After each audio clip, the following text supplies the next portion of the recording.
Queridos hermanos, ¿cómo están? La semana pasada terminamos la serie de sermones del libro de Josué. Estuvimos prácticamente todo el año en este tremendo libro del Antiguo Testamento.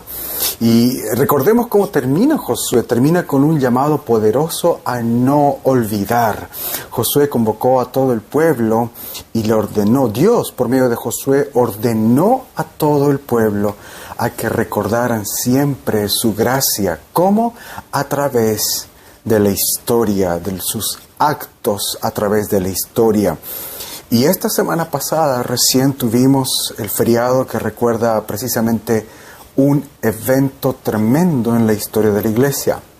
Me refiero a la Reforma Protestante. Entonces, estas dos cosas, el llamado de Josué al final del libro, más el feriado de la Reforma Protestante, me hizo pensar en nuestra herencia histórica de nosotros como iglesia cristiana y como iglesia anglicana. Cómo nuestra herencia incluye el Antiguo Testamento, por supuesto, y también el Nuevo Testamento, la historia de Jesús y los apóstoles, pero también incluye la historia de la iglesia, desde los apóstoles hasta nuestros días. Así que quise, a manera de celebrar el Día de la Reforma, hacer una pequeña serie de sermones precisamente donde vamos a recordar la historia, lo que Dios ha hecho a través de la historia de su iglesia, desde el final del Nuevo Testamento, qué pasó con los apóstoles y con la iglesia, hasta nuestros días.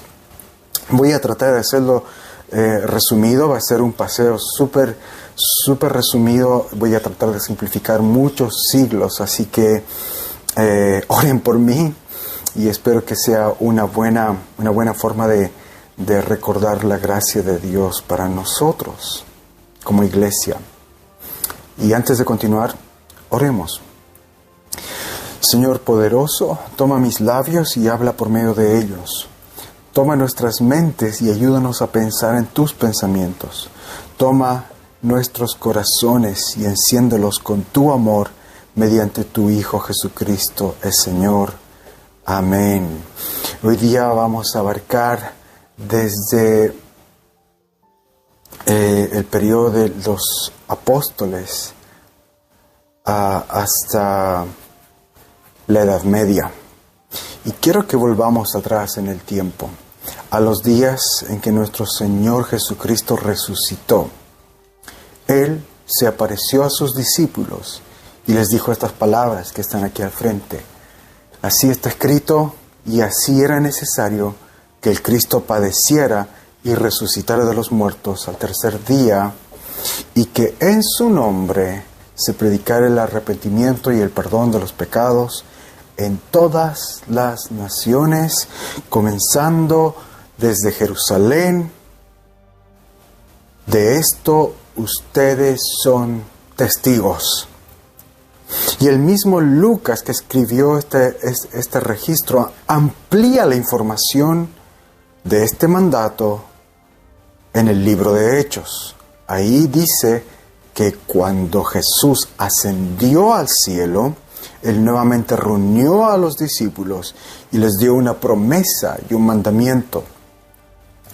Cuando venga sobre ustedes el Espíritu Santo, recibirán poder y serán mis testigos en Jerusalén, en Judea, en Samaria y hasta lo último de la tierra.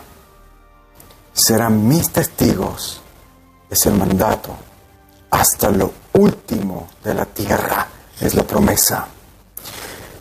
Los discípulos de Jesús debían dar testimonio, debían testificar de Él, comenzando en la ciudad donde estaban, en la pequeña ciudad, bueno, pequeña para nuestros estándares en esos días, era muy grande para ellos, pero desde su ciudad, Jerusalén, y avanzando hasta abarcar toda la región de Judea y Samaria, y finalmente hasta lo último de la tierra. ¿Y qué pasó entonces? El Espíritu Santo sí vino sobre ellos Y ellos comenzaron fielmente este trabajo de predicación. Miles se convirtieron a Jesús, se crearon comunidades locales, donde ellos comenzaron a reunirse como pequeñas familias en distintos lugares, en los pueblos y en las ciudades. Y como los apóstoles no abarcaban para cubrir estas comunidades, fueron nombrando líderes para que estos líderes cuidaran a cada comunidad y ellos supervisaran a estos líderes.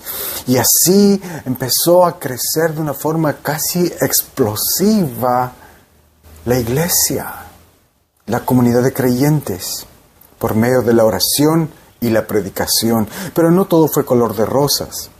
Al poco tiempo comenzó una persecución. Los judíos apedrearon a uno de sus líderes, a uno de estos líderes nombrados por los apóstoles, un hombre llamado Esteban. Todo esto está en el libro de Hechos. Y luego convencieron a los romanos de que estos seguidores de Cristo, a quienes llamaron cristianos, eran peligrosos.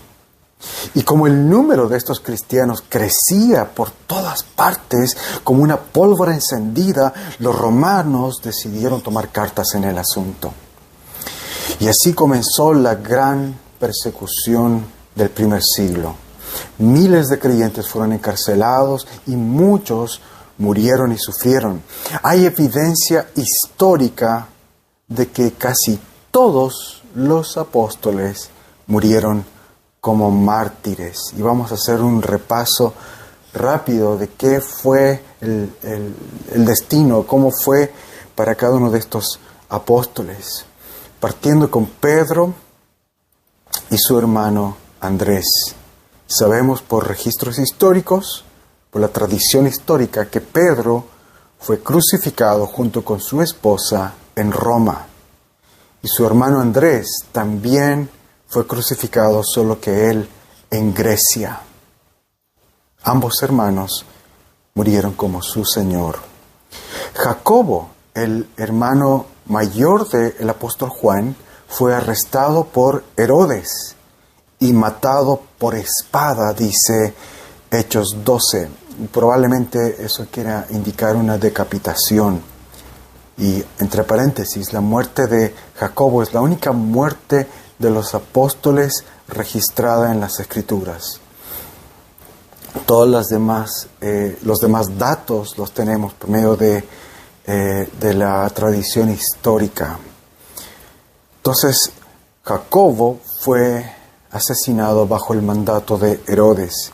Su hermano menor, Juan, el discípulo amado, autor del cuarto evangelio, fue el único de los apóstoles que murió de muerte natural y ya muy anciano, alrededor del año 98 después de Cristo, luego de haber sido exiliado en la isla de Patmos por muchos años.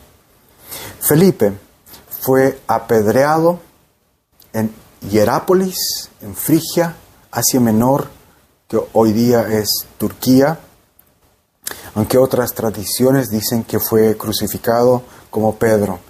El punto es que murió como mártir predicando la palabra de Dios. Natanael, o también llamado Bartolomé, murió ahogado en el mar o crucificado. Hay distintas tradiciones históricas. Nuevamente, también por predicar y testificar de Cristo. Tomás, el famoso discípulo que dijo: si yo no veo sus manos, en sus manos la señal de los clavos, si no meto mi mano en su costado, no creeré. Él creyó y dio testimonio de Cristo hasta llegar a la India, donde fue atravesado por una lanza. Su fe fue grande. Mateo escribió su evangelio para llevar a los judíos, a sus hermanos judíos, a la fe en Cristo. La tradición dice que murió probablemente quemado en una hoguera. Luego Jacobo, el hijo de Alfeo, es quizás el apóstol de quien menos información tenemos. No sabemos exactamente cómo murió, pero sí todos los registros que se tienen de él es que fue un testigo fiel junto con sus hermanos discípulos. De Simón, a quien se le conoce como el cananista o el celote, hay varias fuentes que indican que él llevó el evangelio a lo que son hoy día las Islas Británicas. Podríamos decir que la iglesia anglicana fue fundada por él, por Simón el celote. Se dice que él fue asesinado por predicar el evangelio, no tenemos más detalles. Y finalmente tenemos a Judas Tadeo, no el Iscariote, no el que traicionó a Jesús, el otro Judas. Él predicó hacia Mesopotamia, en una región que hoy pertenecería a Turquía. Mesopotamia abarcaba mayoritariamente Irak, Irán y también Siria. Pero él llegó a la parte que hoy día le pertenecería a Turquía.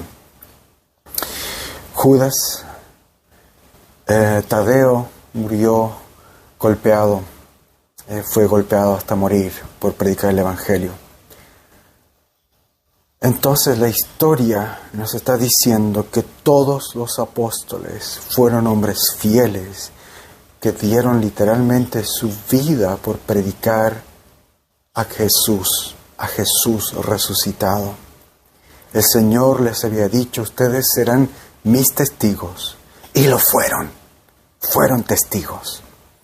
Y aquí es donde quiero explicar una palabra muy importante, la palabra que Jesús usó para entregarles este mandato a sus apóstoles y a sus discípulos.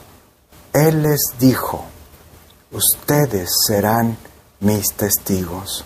Esta es la palabra que Jesús usó en el Nuevo Testamento, o la palabra que está en el Nuevo Testamento en griego. Y ahora quizás cuando la leas tú digas: bueno, ¿y eso qué es? Bueno, esta palabra es la palabra griega mártir. Mártir, de donde viene la palabra en español mártir. Queridos, mártir quiere decir literalmente testigo.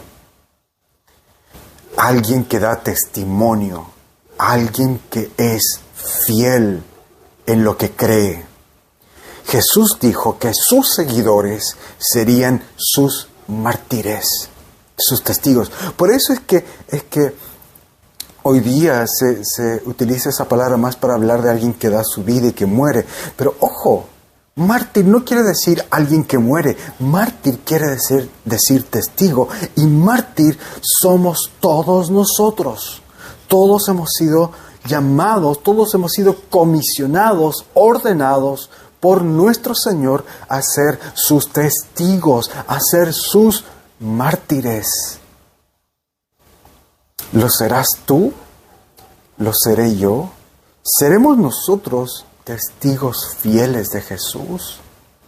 Esta es nuestra identidad ahora si somos cristianos. Hemos sido comisionados, ordenados por nuestro capitán, por nuestro Señor, nuestro Rey, a dar testimonio de Él, a martiriar, a testificar, a ser testigos. No olvidemos esta poderosa verdad. Bueno, el cristianismo fue avanzando entonces así, por el testimonio fiel de los apóstoles. Y a pesar de la persecución, a pesar de tanto sufrimiento, el cristianismo fue creciendo. Miles de cristianos asumieron el mismo llamado. Se pusieron la misma chaqueta de mártires, de testigos fieles, y dieron su vida. Muchos murieron y muchos no. No es necesario, no es requisito morir para ser mártir. porque un mártir es un testigo fiel. Y muchos sí murieron por dar testimonio, pero muchos más vivieron y vivieron siendo testigos fieles a pesar de la persecución por siglos, por siglos. Pasaron 3 siglos desde la gran persecución romana hasta que un general romano que llegó al poder, que llegó a ser César, él se proclamó a sí mismo como cristiano. Él fue Constantino. En el siglo III, Constantino dijo que era cristiano. Muchos creen que fue más un movimiento político, ya que los cristianos seguían creciendo y creciendo en números a pesar de tanta persecución. Él necesitaba el apoyo de los cristianos. Muchos otros también creen que esta sí fue una conversión sincera. Al final del día, solo el Señor sabe. El punto es que Constantino, al declararse cristiano, terminó con la persecución. Él ordenó de que los cristianos ya no debían ser más perseguidos. Y la fe cristiana pasó a ser la religión oficial del Imperio Romano. Esto tuvo consecuencias tremendas en el ministerio de testificar de la Iglesia. Consecuencias positivas y consecuencias también negativas. Entre lo positivo podemos decir que por primera vez, después de cientos de años, los cristianos podían reunirse libremente y confesar su fe en Cristo sin temor a represalias, sin temor a torturas, a persecución, a cárcel, sin temor a la muerte. Salieron de la oscuridad donde estaban ellos escondidos en catacumbas o donde se reunían en lugares secretos. Por primera vez, el año 325 después de Cristo, se celebró el primer concilio universal en la ciudad de Nicea. Por primera vez, los líderes de la iglesia, obispos de todas partes, más de 300 obispos de todas partes del mundo, se reunieron a plena luz del día, sin temor, y dieron testimonio. Muchos de ellos todavía con las cicatrices de la persecución en sus cuerpos. Muchos de ellos ancianos, recordando cómo de niños en sus iglesias habían recibido la visita de alguno de los que se habían educado con Pedro, con Pablo. Muchos recordando cómo habían leído una de las cartas de Pablo en su iglesia cuando eran niños, muy cercanos al ministerio de los apóstoles todavía, varios de ellos, muchos de ellos. Y por primera vez se conocían estas historias de fidelidad en medio del sufrimiento. Muchos venían de iglesias que los mismos apóstoles en persona habían fundado, donde los apóstoles en persona habían predicado. Este fue un tiempo glorioso de dar testimonio de la fidelidad de Dios, de su gracia y amor, y cuántos hombres y mujeres habían sido testigos fieles en esos 3 siglos de persecución. Y fue un tiempo también de unificar a la iglesia, porque salió a la luz que además de la persecución, hubo otros ataques feroces en la iglesia que tuvieron que ver más con la enseñanza que con la persecución física. En este primer concilio salieron a la luz también algunos aspectos peligrosos de algunos cristianos que habían abrazado formas de pensar, filosofías que no eran acordes con la enseñanza de Cristo, con la enseñanza de los apóstoles. A estas doctrinas, a estas enseñanzas que se habían apartado de las Escrituras, se las llamó o se las llegó a conocer como herejías. son falsas enseñanzas o enseñanzas que se alejan o niegan la enseñanza de las Escrituras. Como dije, estas ideas provenían más de los filósofos griegos que de la enseñanza de los apóstoles. Por ejemplo, un hombre llamado Arrio enseñaba que Jesús había sido creado por el Padre. Otro monje llamado Pelagio enseñaba que el pecado original no había afectado totalmente al ser humano, que todavía el ser humano tenía un rincón puro dentro de su alma y desde ese rincón puro él podía escoger libremente a Dios. Esta enseñanza se llegó a conocer como el libre albedrío. Y estas ideas, como dije, no vienen de las Escrituras, vienen más de ideas de filósofos, de filosofías griegas, de pensamientos griegos. No tenemos el tiempo para analizarlas todas, pero ahí están. Podemos quizás en otra serie ver con más detalle cómo surgieron estas herejías y por qué están tan alejadas de la enseñanza bíblica.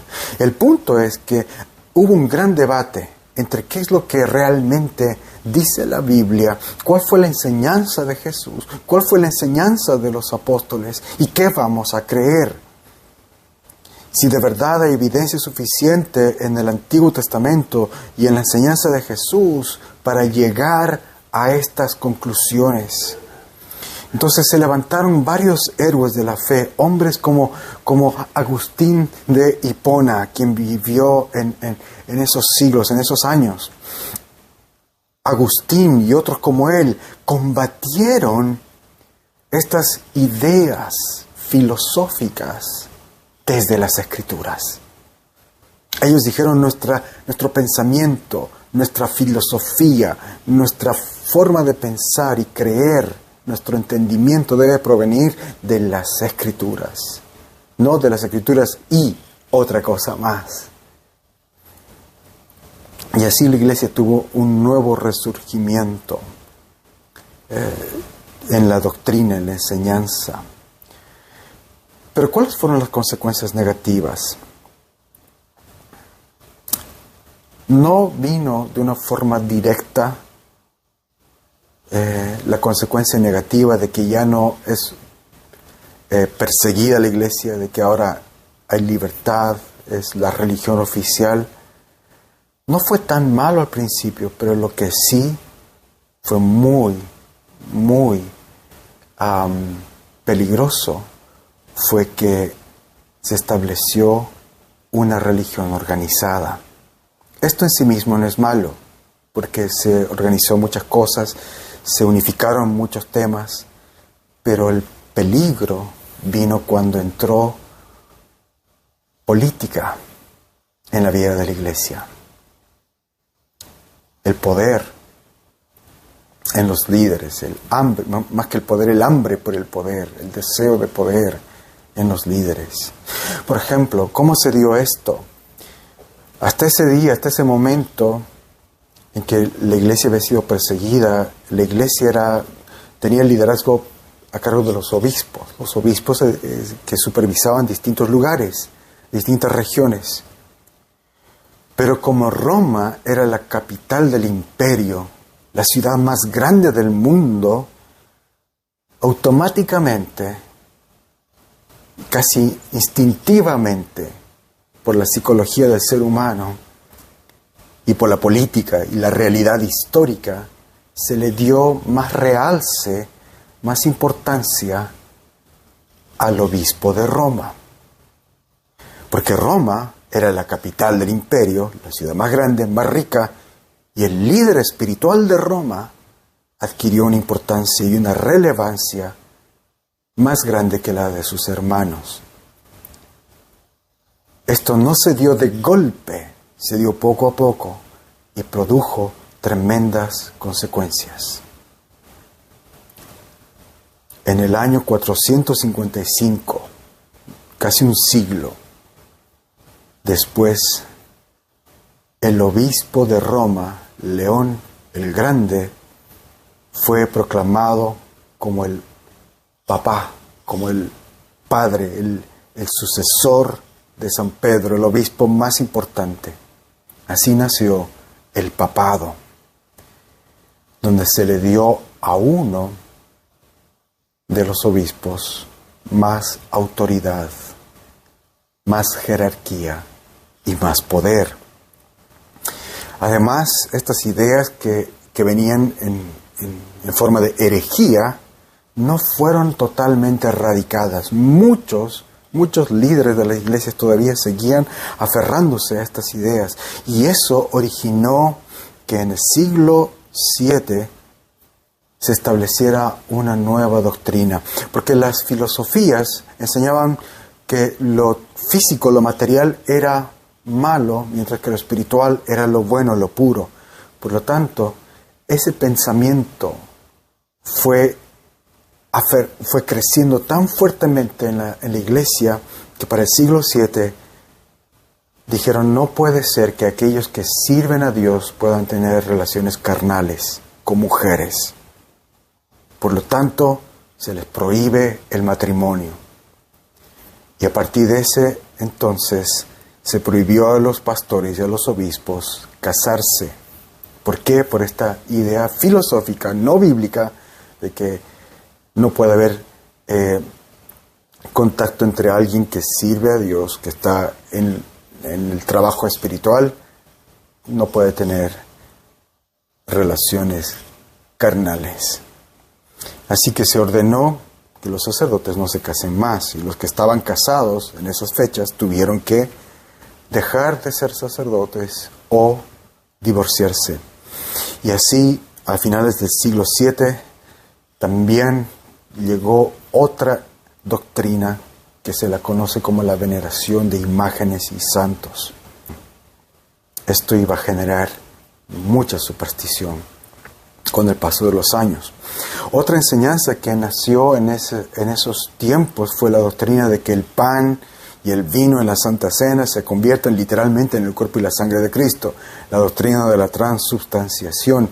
Esto le dio aún más poder a la iglesia, porque de repente los sacerdotes y la iglesia tenía el poder de transmitir a la gente el cuerpo sagrado de Jesús, y solo ellos tenían el poder de realizar este milagro. Y con el tiempo, tener tanto poder se pasó de un poder espiritual, de un poder filosófico, de un poder religioso, a un poder político. ¿Por qué? Porque al otro lado del mundo estaba creciendo otra religión, la religión del Islam.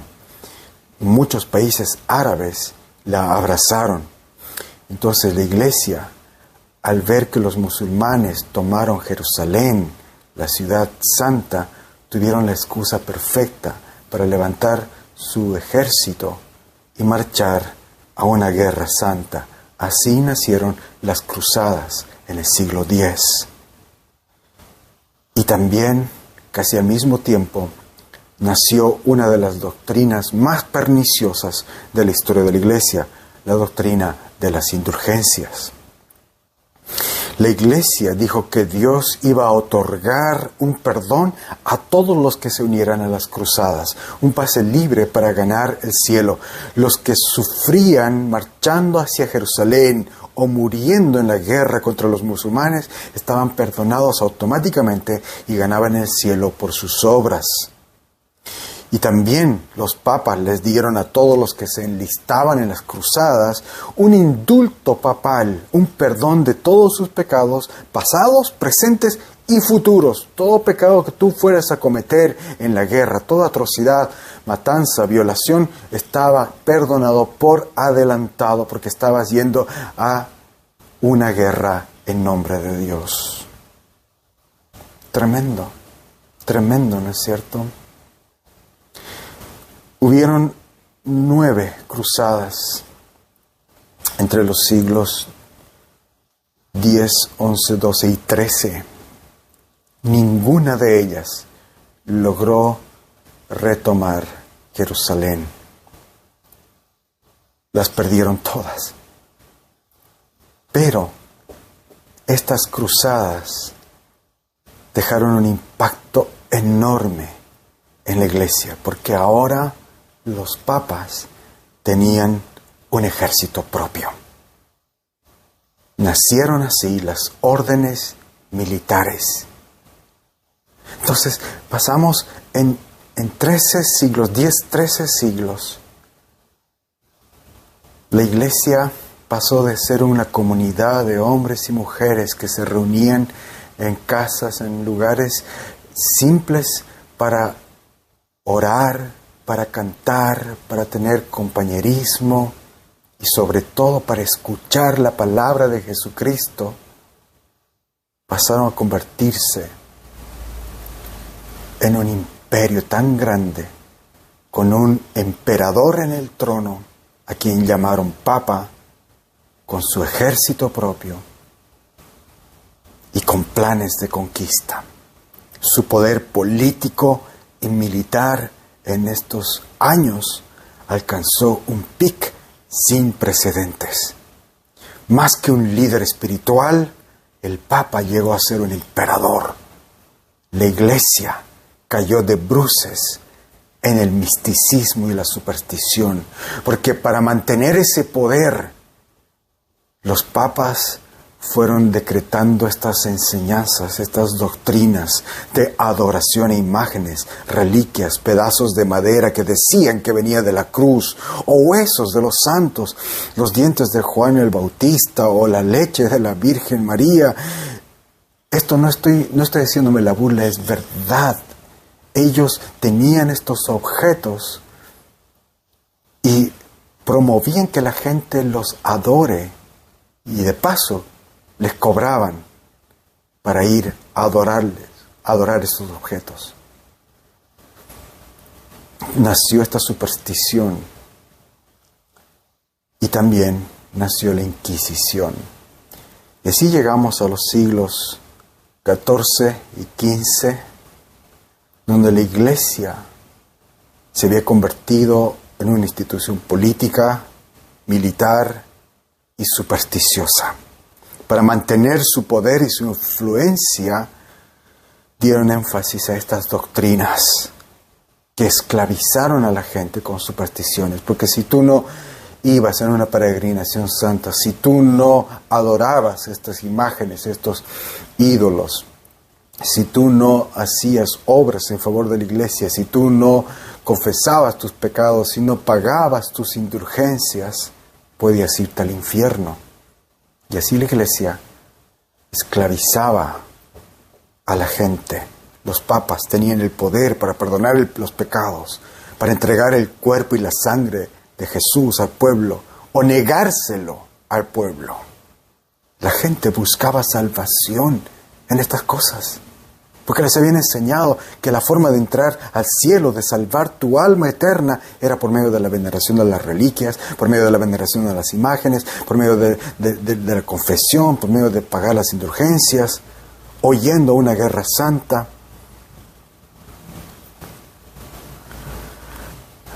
Y en cada monasterio se cobraba por entrar y presenciar y adorar a estos objetos sagrados. La gente creía que se iba al cielo por estas cosas. Y lo peor de todo es que la Biblia estaba completamente escondida para ellos. Porque para esas fechas todas las Biblias estaban escritas en latín, el lenguaje que solo hablaban los sacerdotes, el lenguaje oficial de Roma. Por lo tanto, la Biblia era imposible de leer. Y al no poder leer la Biblia, la gente solo tenía la única opción de creer lo que les decían los papas y los sacerdotes. Si ellos decían, esta es palabra de Dios, tenía que ser así.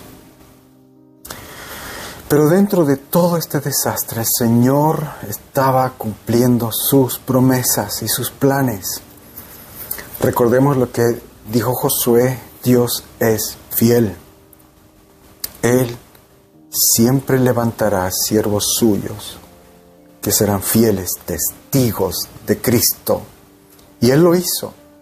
El Señor estaba a punto de sacar a la iglesia de la oscuridad, de la superstición y de la ignorancia y llevarla a la luz por medio de las Escrituras. ¿Quieres saber cómo es que Dios rescató a su iglesia y la llevó de vuelta a las Escrituras? Vuelve la próxima semana en este mismo canal, en este mismo lugar, desde este mismo púlpito, porque ahí es donde vamos a ver la historia de la Reforma, o de cómo se llegó a la Reforma. Pero antes de terminar, simplemente quiero volver a lo que Jesús dijo a sus discípulos. ¿Cómo te ves a ti mismo hoy? ¿Como un discípulo de Jesús? Quiero recordarte que tú y yo somos discípulos de Jesús y hemos recibido esta comisión, este mandato. Sean mis testigos. ¿Recuerdas qué quiere decir testigo, la palabra testigo? A veces pensamos, como ya lo dije hace rato, que un mártir es un santo que murió.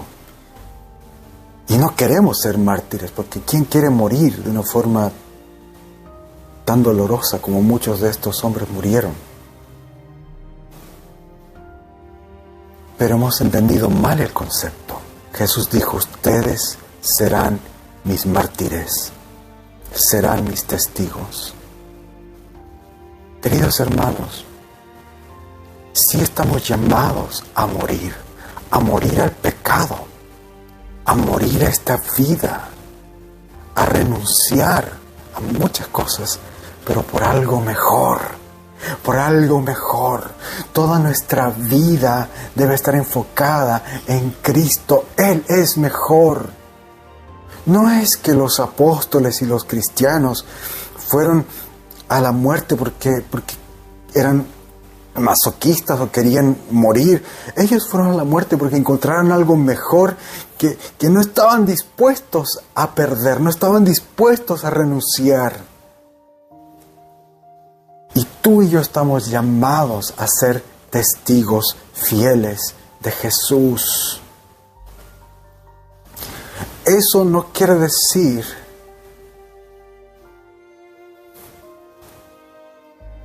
que no vamos a sufrir. Probablemente sí, pero no olvidemos que nuestra misión la hacemos por amor y porque hemos encontrado aquel que es verdaderamente fiel, aquel que sostiene a su iglesia, aquel que es el Señor. Este Jesús sostuvo en la fe a los apóstoles y a cientos, miles, millones de hombres y mujeres a través de la historia. A pesar de que la misma iglesia entró en una era de oscuridad, el Señor estaba preservando a hombres y mujeres fieles.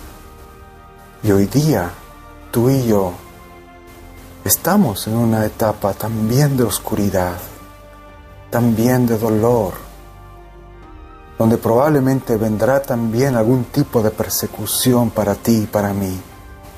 El Señor nos va a sostener.